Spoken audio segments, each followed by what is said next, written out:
నిజాయితీ ఉన్నోడిని, నిజాలనే అన్నోడిని,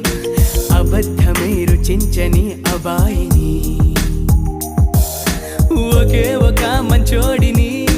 రొమాన్సులో పిచ్చోడిని, పర్లేదులే ఒప్పేసుకో సరేనని, ముసుగేసుకోదు